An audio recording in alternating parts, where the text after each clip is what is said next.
बिस्मिल्लाहिर्रहमानिर्रहीम। अस्सलाम वालेकुम डियर स्टूडेंट्स। आज हम न्यूक्लिक एसिड को पढ़ेंगे जो कि मॉलिक्यूलर बायोलॉजी का पहला टॉपिक है और ये इस सब्जेक्ट का पहला लेक्चर है। So what is nucleic acid. Nucleic acid को डिस्कस करने से पहले हमने न्यूक्लिक एसिड के वर्ड को समझना होगा कि न्यूक्लिक एसिड इसको क्यों कहते हैं। इसको 1869 में फ्रेडरिच मेशर ने डिस्कवर किया था और ये न्यूक्लिक एसिड यानी ये न्यूक्लियस में होता है, सो इसलिए इसको न्यूक्लिक और एसिडिक इन नेचर है, सो एसिडिक का वर्ड इसके लिए यूज़ किया गया। सिंपल डिफिनीशन इसका ये है कि ये पॉलीमर है, रिपीटिंग यूनिट्स ऑफ न्यूक्लियोटाइड का। अब न्यूक्लियोटाइड क्या चीज़ है इसको हम बाद में समझते हैं। ये क्या करता है, ये स्टोर एंड कैरी करता है बायोलॉजिकल इंफॉर्मेशंस को और इसको हम पार्ट ऑफ द क्रोमोसोम्स भी कह सकते हैं। ये हेरेडिटी एक्सप्रेशन करता है, जितने भी लिविंग सेल्स हैं उन सब में हेरेडिटी जो एक्सप्रेशन है और उसके लिए जो यूनिट है वो न्यूक्लिक एसिड ही है। अब स्ट्रक्चर ऑफ न्यूक्लिक एसिड की तरफ आते हैं कि स्ट्रक्चर ऑफ न्यूक्लिक एसिड यानी न्यूक्लिक एसिड का स्ट्रक्चर कैसे होता है। ये पॉली न्यूक्लियोटाइड है, यानी ये न्यूक्लियोटाइड की एक चेन है।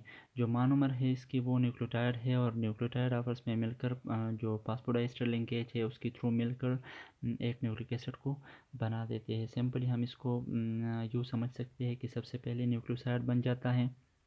न्यूक्लियोसाइड जब शुगर और नाइट्रोजनस बेस ये दोनों आपस में रिएक्शन करते हैं तो एक दूसरे के साथ जब अटैच हो जाते हैं तो न्यूक्लियोसाइड बन जाता है। न्यूक्लियोसाइड फिर न्यूक्लियोटाइड में कन्वर्ट हो जाता है जब इसके साथ फॉस्फेट का अटैचमेंट हो जाती है। अब न्यूक्लियोटाइड जो है ये तो एक यूनिट हो गया न्यूक्लिक एसिड का।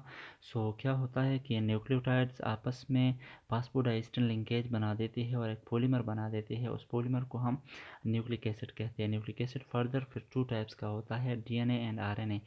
डीएनए पे एक अलग लेक्चर में दूंगा, आरएनए पे अलग, लेकिन इसको यहाँ पर इतना ही समझे कि डीएनए डबल स्ट्रैंडेड है, टाइप ऑफ न्यूक्लिक एसिड है, और आरएनए ये सिंगल स्ट्रैंड है, ये भी एक type of the nucleic acid है। डीएनए न्यूक्लियस में पाया जाता है, RNA throughout the cell कहीं पर भी पाया जाता है। इसके जो बाकी जितने भी पॉइंट्स है वो मैं जब इनके सेपरेट लेक्चर दूंगा उनमें डिस्कस करूँगा। न्यूक्लियोटाइड क्या चीज़ है। न्यूक्लिक एसिड को हमने समझ लिया कि ये पॉलीमर है, न्यूक्लियोटाइड का बना हुआ होता है। अब न्यूक्लियोटाइड क्या चीज़ है, इसका स्ट्रक्चर कैसा होता है। ये unit of the nucleic acid है और ये 3 मेन कंपोनेंट से बना हुआ होता है। एक शुगर होता है, एक नाइट्रोजनस बेस होता है और एक फॉस्फेट होता है। फॉस्फेट तो सेम होता है सारे न्यूक्लियोटाइड्स में। अब शुगर और नाइट्रोजनस बेस जो है ये डिफरेंट होते हैं। नाइट्रोजनस बेस ये 3 टाइप्स के होते हैं। बेसिकली ये 2 टाइप्स के होते हैं, प्योरीन पैरामिडीन। प्योरीन जो है ये डबल रिंग है, इसके फर्दर 2 टाइप्स है, और पैरामिडीन जो है ये सिंगल रिंग है, इसके फर्दर 3 टाइप्स होते हैं। यानी टोटल 5 नाइट्रोजनस बेसिस है जो कि एक न्यूक्लिक एसिड को एक न्यूक्लियोटाइड को बना देते हैं। जो ग्वानिन और एडेनिन है ये इसको प्योरीन कहते हैं, ये डबल रिंग होते हैं।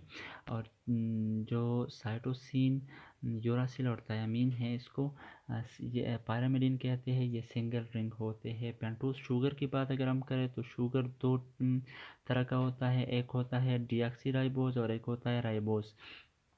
यानी आरएनए में राइबोन्यूक्लिक एसिड में राइबोज शुगर होगा और जो डीएनए है उसमें डीऑक्सीराइबोज शुगर होगा। यानी उसमें जो आरएनए है उसकी जो शुगर है उसमें ऑक्सीजन होगी और जो डीएनए है उसकी शुगर में ऑक्सीजन नहीं होगी, इसलिए उसको डीऑक्सीराइबोज कहते हैं। पेंटोज शुगर की बात अगर हम करें तो आप लोग देख सकते हो राइबोज की केस में यानी आरएनए की केस में OH प्रेजेंट है कार्बन नंबर 2 पर। और जो डीऑक्सीराइबोज है यानी डीएनए के केस में कार्बन नंबर 2 पर सिर्फ H प्रेजेंट है। यानी कि ऑक्सीजन आरएनए में है और डीएनए में नहीं है। सो ये एक मेन डिफरेंस है आरएनए और डीएनए के बीच में कि डीएनए में कार्बन नंबर 2 पर सिर्फ H अटैच होगा, O नहीं होगा। और जो आरएनए के केस में अगर हम देखें तो कार्बन नंबर 2 पर OH ग्रुप अटैच होगा। यानी एक तो बेसिक डिफरेंस है सिंगल और डबल स्ट्रैंड का दोनों में। दूसरा ये भी एक डिफरेंस है कि एक में OH होता है दूसरे में H होता है। इसके अलावा एक और भी डिफरेंस है इनमें कि जो आरएनए है उसमें थायमीन नहीं होता, थायमीन की जगह उसमें यूरासिल न्यूक्लियोटाइड होता है। और जो डीएनए है उसमें यूरासिल नहीं होता, यूरासिल की जगह उसमें थायमीन न्यूक्लियोटाइड होता है। नाइट्रोजनस बेसिस की तरफ आते हैं। इसके स्ट्रक्चर्स को आप लोग देख सकते हैं। जो प्यूरिन्स है ये 2 फ्यूज रिंग्स है। ये 2 रिंग्स एडेनिन और ग्वानिन के आप लोग देख सकते हैं। दोनों में दो रिंग्स आपस में अटैच हुए होते हैं। और जो पायरामिडीन है, पायरामिडीन में आप लोग देख सकते हैं 3 तरह की पायरामिडीन सिंगल रिंग कंपाउंड्स है, साइटोसिन, थायमीन, यूरासिल।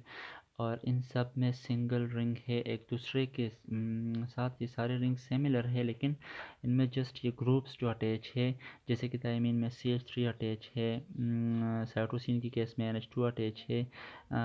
जो ग्रुप्स हैं इनमें ये डेपर डेपर है एक दूसरे से, सो इसलिए इनको एक अलग अलग न्यूक्लियोटाइड पर कहते हैं, एक अलग अलग जो बेस है वो पर कहते हैं। बाकी जो पायरामिडीन न्यूक्लियोटाइड है या नाइट्रोजनस बेस जो पायरामिडीन है, ये क्या होते हैं, ये सिंगल रिंग होते हैं। और जो नाइट्रोजनस बेसिस डबल रिंग है वो दोनों यानी ग्वानिन और एडेनिन दोनों एक ही तरह के हैं, सिर्फ इनमें जो छोटे ग्रुप्स अटैच है वो चेंज है। अब आप लोग स्ट्रक्चर को भी देख सकते हो, न्यूक्लिक एसिड की स्ट्रक्चर को आप लोग देख सकते हो। इसमें क्या होता है कि जो शुगर है उनमें 3 5 जो एक शुगर का 3 कार्बन है, दूसरे का 5 कार्बन, ये एक दूसरे के साथ बॉन्ड बना देते हैं और इसको फॉस्फोडाइएस्टर लिंकेज कहते हैं।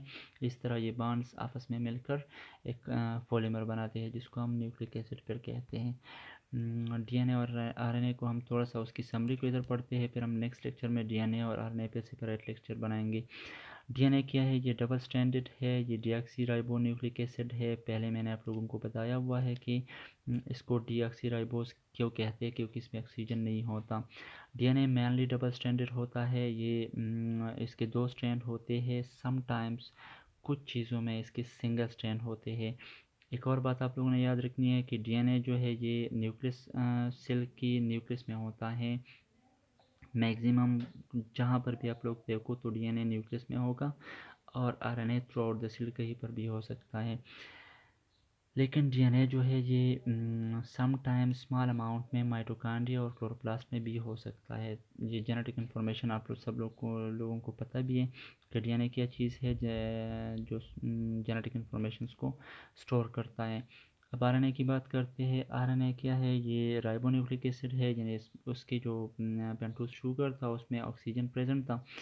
आरएनए मेनली सिंगल स्ट्रैंड है, समटाइम्स ये डबल स्ट्रैंडेड हो सकता है। उसकी जितनी भी केसेस है, मतलब कि ये डबल स्टैंडर्ड क्यों होगा और कब होगा, उसको हम इसके अलग लेक्चर में डिस्कस करेंगे।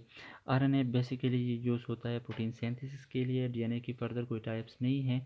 आरएनए की फर्दर 3 टाइप्स है, जो कि मैसेंजर आरएनए, ट्रांसफर आरएनए और राइबोसोमल आरएनए है। Chemical composition of DNA and RNA उसकी थोड़ी बात करते हैं। डीएनए मैक्रोमोलेक्यूल है, और इसमें जो पहले हमने बता दिया है कि इसमें डीऑक्सीराइबोज शुगर होता है। इसकी nitrogenous bases adenine, guanine, cytosine और थायमीन होते हैं। अब आरएनए की तरफ आते हैं। आरएनए में क्या होता है कि इसके मैक्रोमोलेक्यूल, ये एक मैक्रोमोलेक्यूल है और इसके बिल्डिंग ब्लॉक में राइबोज शुगर होता है। डीएनए में डीऑक्सीराइबोज था, इधर राइबोज शुगर है। अब क्या है कि नाइट्रोजनस बेसिस, इसके आप लोग देख सकते हो कि डीएनए की नाइट्रोजनस बेसिस जो है इसमें थायामीन प्रेजेंट है, और जो आरएनए है उसमें यूरासिल है, यानी थायामीन उसमें नहीं है। And both DNA and RNA deoxyribose and ribose respectively join to each other by phosphodiester bond। ये मैंने पहले आप लोगों को स्ट्रक्चर से भी बताया हुआ है कि phosphodiester bond क्या है और ये कैसे होता है। सो आज के लिए इतना ही। आज हमने बेसिकली न्यूक्लिक एसिड को डिस्कस किया, थोड़ी सी समरी हमने पढ़ी डीएनए और आरएनए की। इसके अलग लेक्चर में फिर बनाऊंगा, सो उसमें आप लोग डिटेल से समझ पाओगे। फिर अगर इस टॉपिक में कोई क्वेश्चन हो तो आप लोग मुझसे पूछ सकते हो। थैंक्स।